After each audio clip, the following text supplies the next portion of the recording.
Hey everyone, Jawad here with Hit the Apex podcast. How we doing? Hope everyone is well wherever you are in the world. It feels like it's been a while since I did the last episode. It's only been a couple of weeks, but sometimes it goes quickly, sometimes it goes quite slowly, and I'm kind of enjoying having a week off when there's no race review to talk about.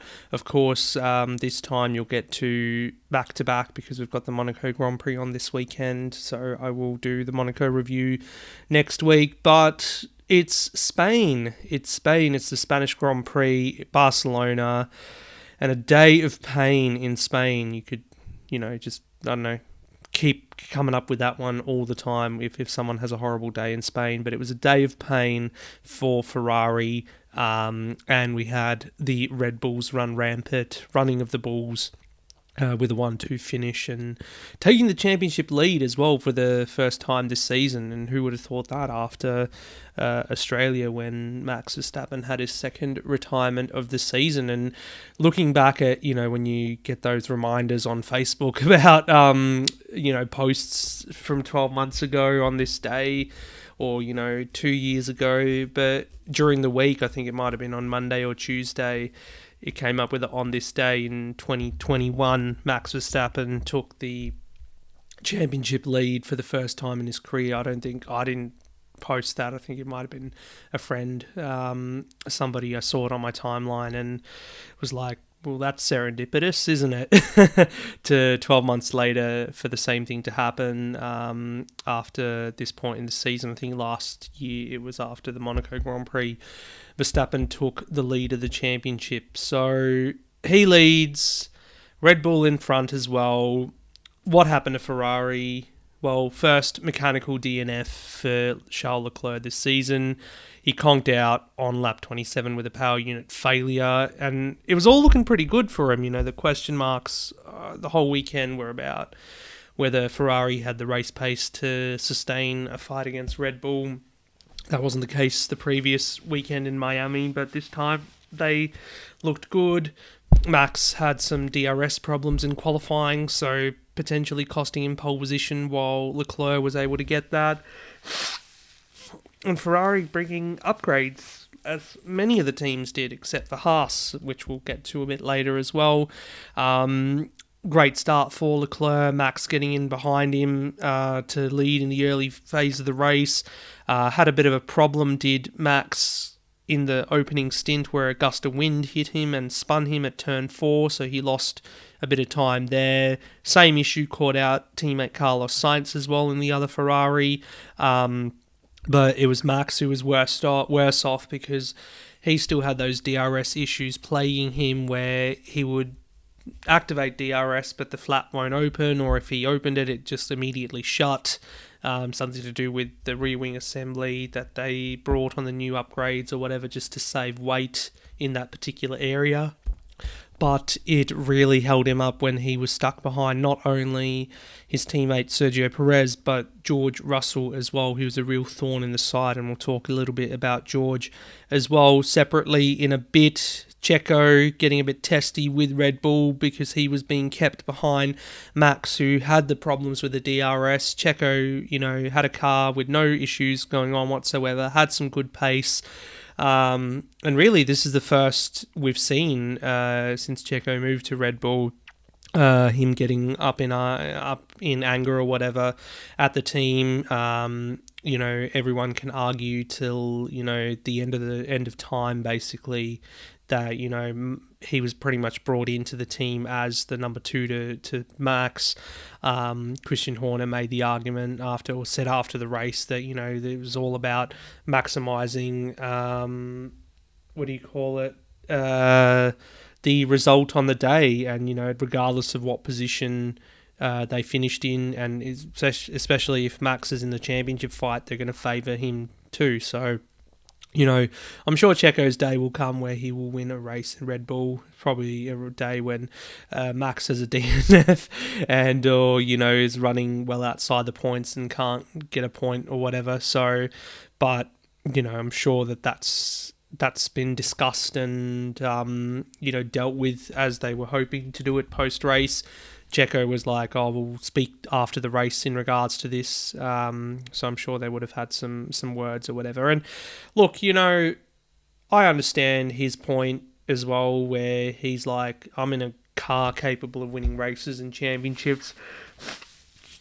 I want to have the chance to be able to achieve that, if not a championship, but at least race wins, and he's done so once for Red Bull already back in Baku last year, and I'm sure it's going to happen at some point again this season. So, I think it's just another story that's blowing up. It's not going to be explosive. Hopefully not. We'll wait and see how the rest of the season pans out, but no point getting too worked up about it just yet. Pit stops. So we had a 3-stop race for most of the runners. The 2-stoppers didn't have a good day, and I'll go over them a bit later. Max was brought in on lap 29 for his second stop. It was basically just so he could undercut Checo and also Russell for the lead of the race, essentially, because this is after Leclerc's DNF, so they were fighting for the win now. Checo was able to get past George as well before the third round of pit stops, which kicked off on lap 45. And basically, from there, Max was able to cruise home for a hat-trick of wins. 3 wins in a row since his DNF in Australia. And also took the championship lead along with the Constructors' Championship lead for Red Bull. So, they're looking pretty good this year, Red Bull, in terms of having both cars up there and being able to score the maximum points. I think Checo got the point for fastest lap on this occasion. And then joining him on the podium was George Russell, the only driver to have finished in the top 5 in all 6 races so far, with his 2 podiums as well in Melbourne and this time in Barcelona. So, what do you say? George has been incredible, and I think I said it last time, is that, he's so used to driving a poor car that anything better than what he's had in the past, as far as what Williams could offer him, is going to be a step up, and he can get the maximum out of it. But Mercedes brought their own upgrades as well this weekend, or last weekend, I should say, and it seemed to have remedied not 100% of their problems, but most of them. It seems the car, their feedback generally was that the car is a lot more drivable. It feels more like a race car, was the quote. And that's good for them. They feel a bit more confident. I don't know about Lewis Hamilton in that instance. We'll talk about him too. But Russell, definitely getting a lot more out of the car at the moment, which is good to see. He's up there in the championship as well. I don't know if legitimately they can put a claim on for the title this season. That depends on a number of things, and you'd have to hope for more DNFs or bad results for the likes of Leclerc and for Verstappen, which that's up to the reliability or like whether they take each other out. But if George continues to put in the performances he is, solid top 3 finish in the championship would be like a win, basically, in his first season at Mercedes. And hopefully that gets recognised as well, especially when he's alongside 7-time world champion Hamilton. So can't speak highly enough of George, the performances he's putting in. And it's good because even though we saw him do so well at Williams, and everyone had the hype around him, there's part of me that always wants to wait and see how they perform in are they the real deal when they step into that car, when they make that step up. Like we saw Leclerc stepping up from, Sauber, Alfa Romeo, after a single season into the Ferrari, and he was there, performed. Max Verstappen, another one, stepping into Red Bull and winning his first race for Red Bull, after not even a season and a half at Toro Rosso. So when someone like Russell, who, with the 3 years of experience that he had at Williams and everything, very character building years, to step into what will be another character building year for Mercedes, depending, this is going to shape how they fare under these new regulations for the next, few years until we get the next change in 2026. And so far he's ticking all the boxes, which is really good, and I'm sure his fans will be really excited about that. Hamilton, meanwhile, he recovered to P5, and when I say recovered, it's because he had a lap 1 incident. He tangled with Kevin Magnussen at turn 4. Paul Magnussen ended up in the gravel and had to spend the rest of his race in, just trying to not DNF, there wasn't any chance he was going to score points, so it was basically just like a glorified test session for him and Haas. But for Hamilton, he was at the back, he had to go in, change front wing, and then basically start the recovery. And all before that, he was coming on the radio saying, let's just, why don't we just save the engine and the car and just not bother?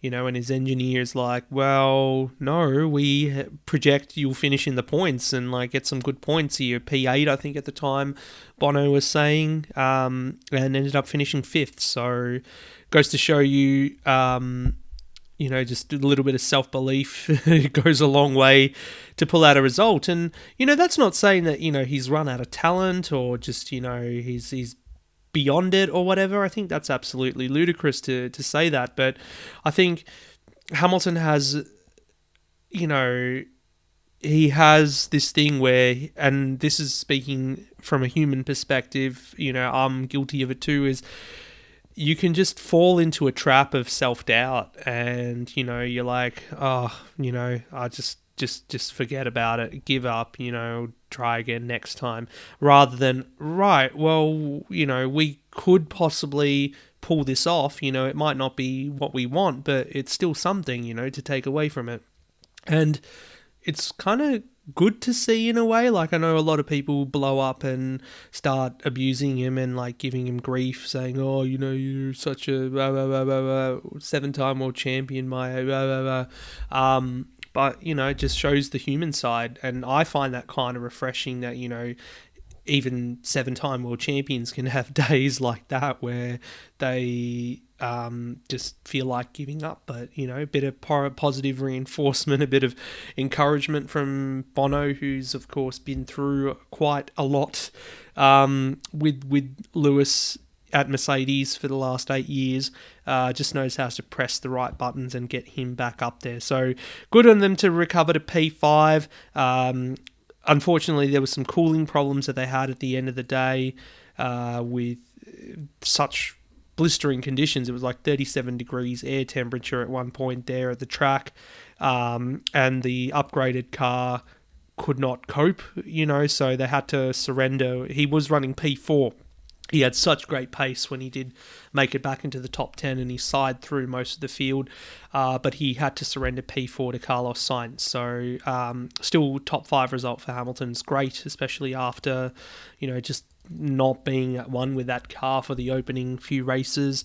But it's not looking too bad for Mercedes. And, if you read my article that I wrote a couple of weeks ago or maybe a month ago now, who knows, I said, it's just, it's no point trying to give up belief in them or saying that they're done and this is the end of the era for them. They're a team that, they've won only because they have that mentality to win. They've got the people in place to, if something goes wrong, they can fix it. So that's why I said, don't ring the alarm bells. Sure, this season might be character building and will really test the might of this 8-time Constructors' Championship winning team. And these upgrades that they've brought, given the fact that there's such strict restrictions on, how much they can develop in the season, how much time they can spend in the wind tunnel and how much money they can spend and all that sort of stuff with the budget cap. To be able to pull out whatever they did with these upgrades out of the hat is a big tick, and that just shows how good Mercedes are, even if they're not winning all the time. So I think that's a big result for them, and hopefully we'll see what they do further on down the track. Monaco, they are saying it might be a bit difficult. Of course, last year wasn't the greatest weekend for them in Monaco, so we'll have to wait till we get to tracks like Baku and Canada also coming up soon, which will be exciting. Magnussen, as I said earlier, sadly didn't recover. He was classified 17th at the end of the race, which was pretty much last. No, it wasn't. He was at least ahead of Alex Albon in the Williams, who had also a pretty miserable day. The go faster red hair didn't really work for him on this occasion. But yeah, not a great day for Haas, you got to say, at all. They didn't score any points, like they didn't score either in Miami. Mick Schumacher, he qualified in the top 10, actually. It was his best ever qualifying in F1 to make it through to Q3, and was able to, run at the front kind of early on in the race, or run in the top 10, I should say. But, a two-stop strategy wasn't going to work in these conditions, and he was one of those victims that fell outside the points, ended up finishing P14. A top 6 finish again for Valtteri Bottas. Had a great race. He qualified up there too. And again, just Bottas, how good he has been in this Alfa Romeo. It's the same level of performance that he would have been putting in the Mercedes last year, but to put that Alfa Romeo where it is at the moment, last couple of races, he really has done quite a good job, and is up there for drivers that are performing quite well this season. He finished again ahead of Esteban Ocon in a lonely 7th place. So Alpine, dismal qualifying pace, as we saw, and with Fernando Alonso, the home hero, being knocked out in Q1 as well, but their race pace was great, and Alonso from the rear, with the new ICE that they put in the car after being knocked out in Q1, was able to get up to P9 and finish in the points. So his first points in a while as well, which is good to see. And yeah, Alpine, they've got this race pace. If they qualify a bit better, is that going to see them finish more consistently in the points? Who knows? But it was good to see what they were able to accomplish on the day there. They're just behind Alfa Romeo Racing when you look at the Constructors' Championship points or whatever. So I think there's 5 points in between them.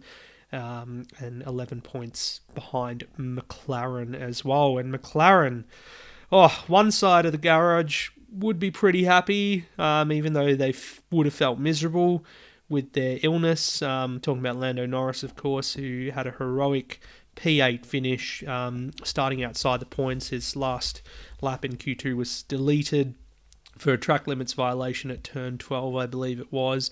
But he was just struggling all weekend, and it was later discovered that he had tonsillitis. So, I'm sure many of you have had tonsillitis before, either at a young age or a bit older, and it's just not fun news. And to be in these sort of conditions, like 35, 36, 37 degrees Celsius, in a race car, which is probably like 50 or 60 degrees Celsius, and having that problem as well, it shows how great a performance that was from Lando. So some good points for them there. Daniel Ricciardo, oh mate, it's just becoming that sad part of the podcast, or sad part of watching a Grand Prix is seeing the struggles of Daniel Ricciardo. Now, it was encouraging that he made it through to Q3. He was ahead of Mick Schumacher when they did their runs in Q3, but just they tried all sorts of strategies during the race to make him competitive, to make him feel at one with those tyres, but sadly nothing worked out. I think they tried 4 different strategies or whatever, and still he just was not competitive at all, couldn't get to race anybody, and just dropped to P12. And I know there's the whole drum beating thing going on about his future and everything, and I don't want to get too swept up in that, as much as, I feel like, it's the second seat at McLaren is a good seat to be in, for the future.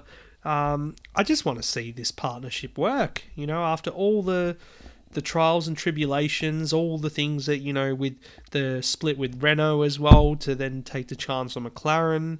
And McLaren have been good, they've made a lot of steps, and they're pretty much still ahead of where Renault and now Alpine are in the competitive order. But Ricciardo isn't really helping with the results to put them further where they could be, and that's where, last year as well, where they could have had a third in the Constructors' Championship for a second season running, they basically fell short because they lost a lot of points on his side of the garage. So it's a sad tale. I mean, coming to Monaco's been a good race for Ricciardo. He's obviously won there in the past. McLaren could be competitive there. I mean, do you dare to dream that he could pull a win out of the hat? But whether a win is going to take him far, like, is it going to take him far in, remedying the problems that they have at the moment, with him in the car? Who knows? So yeah, that's pretty much my position on it. I don't want to just not, what do you call it, like, just hang my dirty laundry on it or talk rubbish about it, like I hear some people saying. But yeah, it's a difficult one because I want him to do well, A, because he's Australian, B, because he's driving for my favourite team, and you want both drivers in that team to do well. So plus, I've said it before, I'm not convinced yet with if they really want to put, someone like a Colton Herta in the car. I'm not convinced yet that he's going to be much better than what Ricciardo is giving. He needs to win a championship in Indy, in IndyCar, for me to be convinced that he's the real deal. Taking someone because they have raw pace is, there's so many other guys and gals around, that on raw pace should be in F1, but that's just the way F1 is. It's about who you know rather than what you know, and the contacts you have. And of course, Zach Brown and the Andretti camp are quite close, so that's that little thing. Looking at who else paid or who else got good results because of a three-stop strategy, Yuki Tsunoda in 10th, a bit of an anonymous one for him, unfortunately, as well, but a good race because, he beat his teammate. Pierre Gasly was hurt by contact early in the race with Lance Stroll, so both of them finished outside the points. And a bit dismal for Aston Martin because they stole the headlines coming into the weekend, or just as the weekend began, for their Red Bull-like upgrades. They've, a few years ago they had the pink Mercedes, and now they've got a green Red Bull, to the point where Christian Horner and co on the Red Bull pit wall during practice were drinking the green can version of Red Bull, just to stir something up or whatever. But it appears on the surface that Aston have done this legitimately. Like, they haven't, they weren't, when they came into the season or they started developing their 2022 concept, they say that they had two different concepts that they were working on, and this happened to be one of them that, now given that their initial concept that they debuted with was not very successful, it was time to maybe switch, bring a different car or whatever. But in saying that, Red Bull are quite curious as to how the cars are so similar in certain parts. When you look at the performance of Aston Martin over the weekend and their results, it clearly hasn't done much for them. Sebastian Vettel finishing in 11th and Stroll down in 15th, and then not making it out of Q1 either. But it has made Red Bull quite curious because they've had quite a few staff go over to Aston Martin in the last year or so, or 12 to 18 months, including Dan Fallows, who was head or very high up in the aerodynamic ranks there at Red Bull. Whether they've taken some kind of intellectual property over, who knows? I mean, there might be an investigation into that sort of thing, but for what it's worth, it didn't work for them. They had a pretty miserable weekend. So I think, other than looking into whether staff have kind of taken intellectual property over, there's not much more to it. Unless, of course, they come out in Monaco and score pole and score the win or whatever. We have Sebastian Vettel being told on the final lap, move aside, let Lance win the race or whatever. But that's not going to happen, I'm pretty sure. Behind Stroll, his countryman, Nicholas Latifi, he was lucky to get a pass on Kevin Magnussen for P16. And, I mean, it was kind of encouraging, when you looked at, they had Nick de Vries, the Formula E champion, in the car in FP1. him possibly knocking on the door for F1 debut next year with Williams. Williams have made it quite clear since last year that they don't really need it's not about money and the sponsorship money that Latifi and co bring. So, you know, for him to get that chance for a third season this year was quite, you know, I thought rewarding given the performances he put in last year, but then this year it's been pretty dismal. So, you know, this might be a little win for him or whatever, but in the long run, if someone like De Vries is on the market, and, you know, for all accounts and purposes, he is, because McLaren in Formula E, who will take over the Mercedes project next year, seem to want to go in a different direction with their drivers. So that means current drivers Stoffel Vandoorne and Nick De Vries will no longer be with that team, even if they win the championship again this year for Mercedes. And it's quite ironic because they're both former McLaren drivers, and both seemingly have burnt bridges at McLaren, more so De Vries than Vandoorne. But, you know, it was a sad time there at McLaren when you look when both of them were in that camp. So if someone like a De Vries is on the market, then he's a sure in to go for, you know. And even giving someone like an Oscar Piastri, or even now Jack Doohan, son of MotoGP legend Mick Doohan, staking a claim if he does well in Formula 2 this year. He wants to be able to step into F1, but there's not enough seats to go around, unfortunately. So, you know, we'll wait and see what happens with that one. Albon, as I said, miserable weekend. He ended up with a 5-second penalty as well at the end of the race because of a track limits violation, I think it was. So he was last of the classified runners. We had Guan Yu Zhou unlucky with another car-related failure. And, I mean, I was talking about Guan Yu Zhou only recently with a friend off air, and, you know, he was saying, oh, you know, you should put Piastri in the car. And I'm like, yeah, you know, in an ideal world, that's what we would like and everything. But I feel like we haven't really seen Zhou or Guan Yu Zhou. Sorry, I'm getting confused with the name. Apologies, you know.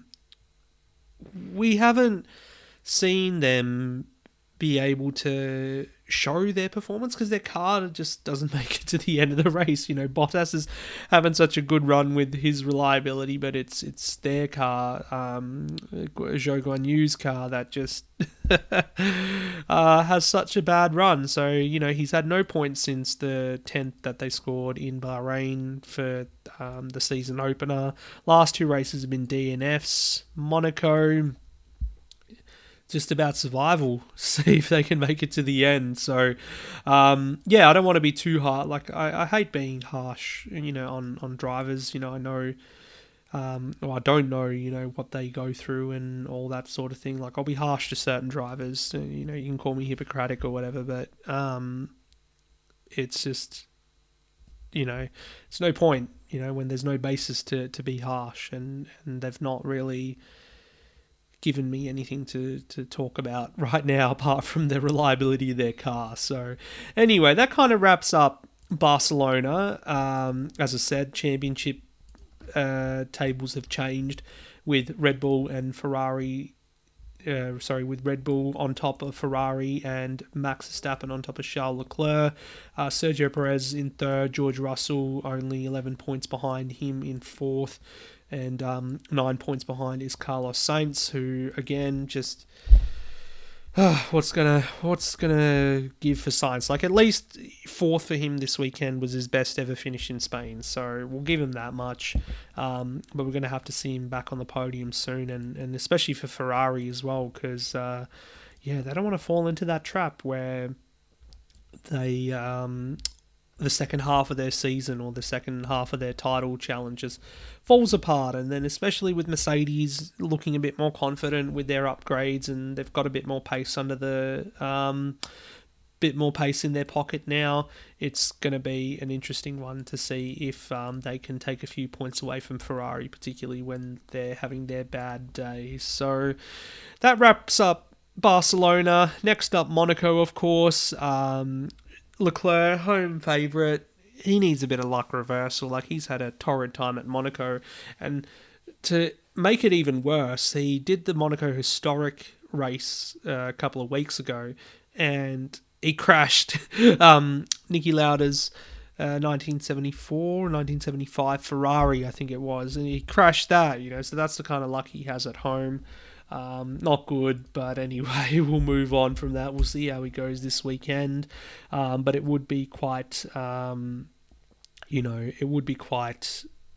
good if he was able to win on home soil. So good on him.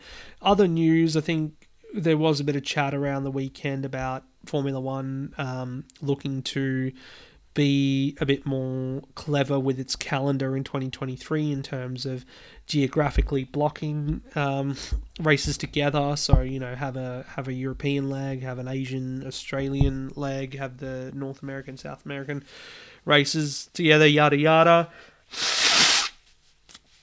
I mean, it's a good idea, of course, and it's going to help with their, desire to go carbon neutral. And everyone knows that, airplanes and freight and all that is one of the biggest, carbon emitters in the world. So to be able to cut that down would be important, and they've still got that. It's good that F1 is still standing by that 2030 target for net zero carbon. So, yep, that's that. Moving it on. Bathurst 12 hours. So, yeah, of course, last time I was on air, I did that chat with Steve from Shakedown. Really great to do that. I still, feel like it feels like yesterday we had a good time doing it. Equally a good time with the Bathurst 12-hour weekend. Of course, I wasn't there. Usually am, when it's in February. But I think, despite all the changes that they made this year and having like a Pro-Am class only to be the outright contender, so there was no Pro class that there normally is, a smaller grid as well with a reduced entry list, it was still a great race. We still had those international drivers come in and like fighting each other. It was so good seeing Maro Engel going wheel to wheel with Jules Gounon, of course, who ended up winning the race for Sun Energy 1 and Mercedes AMG. Kenny Habul, Lucas Stoltz, Martin Conrad in that car, first wins for them, and for Kenny Habul, who lives like at the track pretty much, or has a house there at Bathurst, and the story of him growing up idolizing Peter Brock and being able to work as a mechanic or in the garage for Brock a long time ago. It's a bit of a fairy tale for them, but watching those internationals go up against each other, you had Kelvin van der Linde as well in the 74 Audi having a good time. It was great, and looking forward to next year. Looking forward to next year already as well, with the date set to return to February. Be scorching, just the way I like it, get burnt to a crisp whenever I'm there.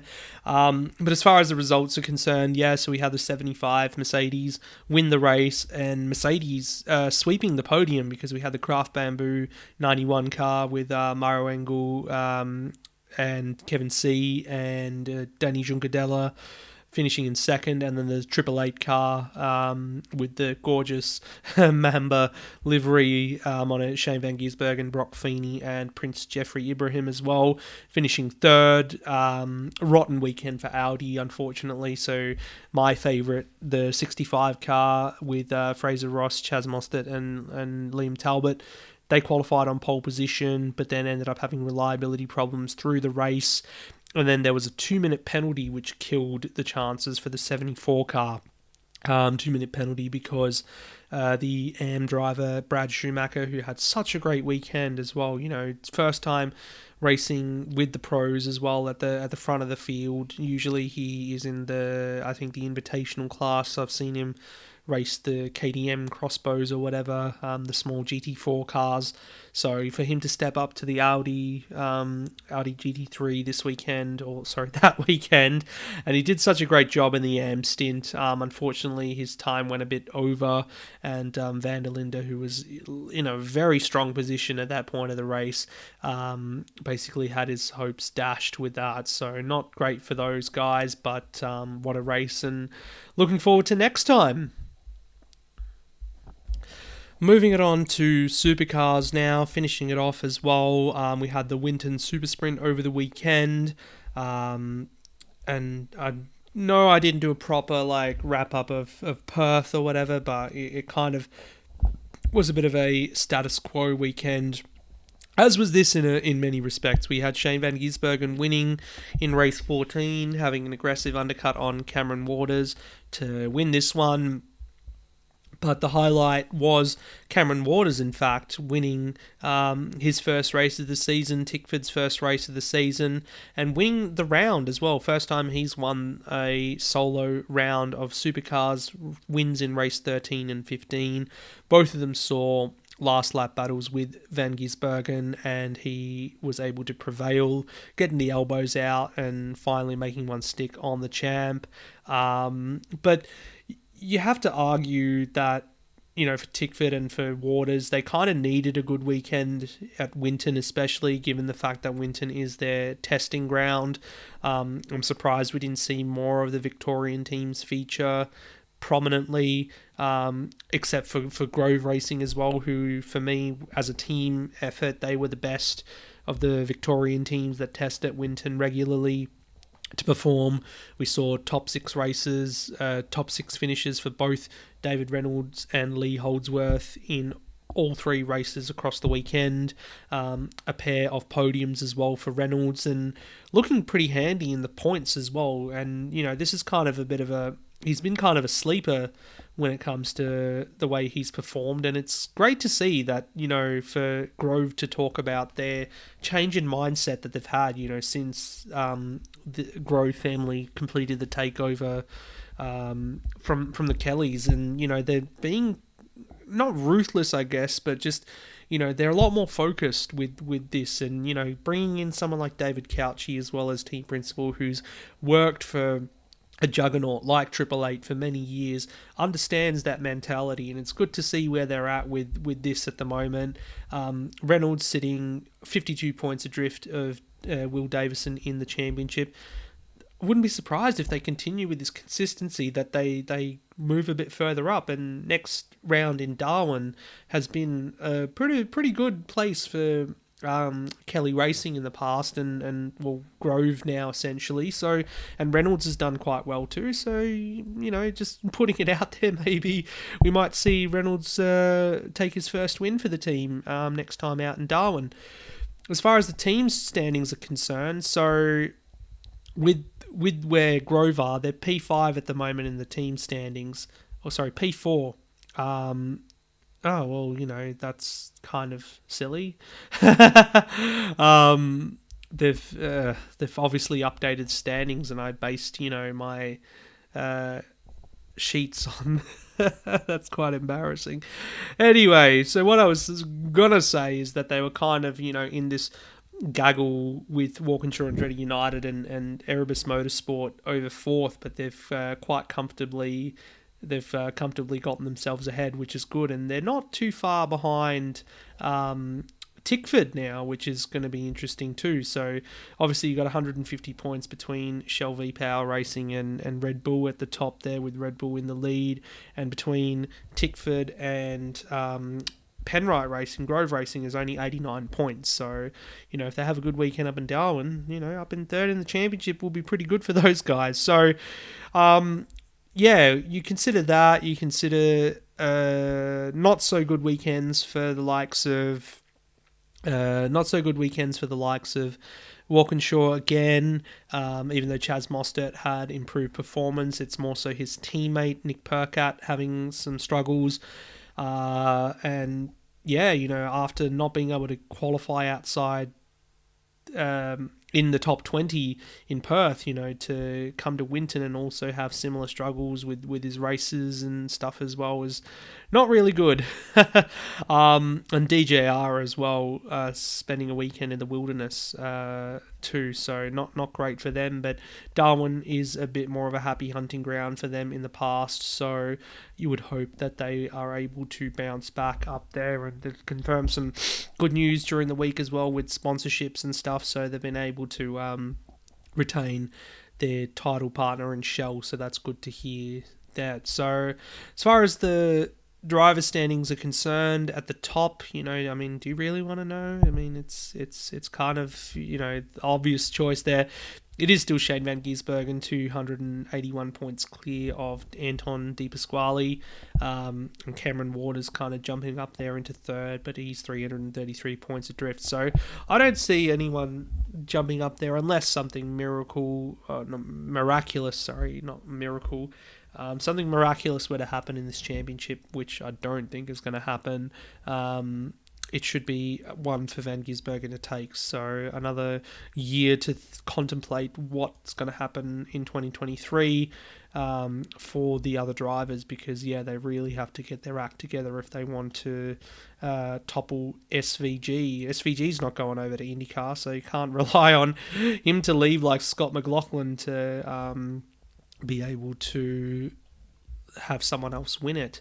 And speaking of Scott McLaughlin, good luck to Scotty this weekend at the Indy 500. We'll be rooting for you. Not the greatest qualifying for him, all the way on row 9 down in position 26, but he's sharing that with Colton Herta and Elio Castro-Neves. So, Colton Herta, one of the favourites, of course, and then Elio having won the race last year, I believe, too. So anything can happen.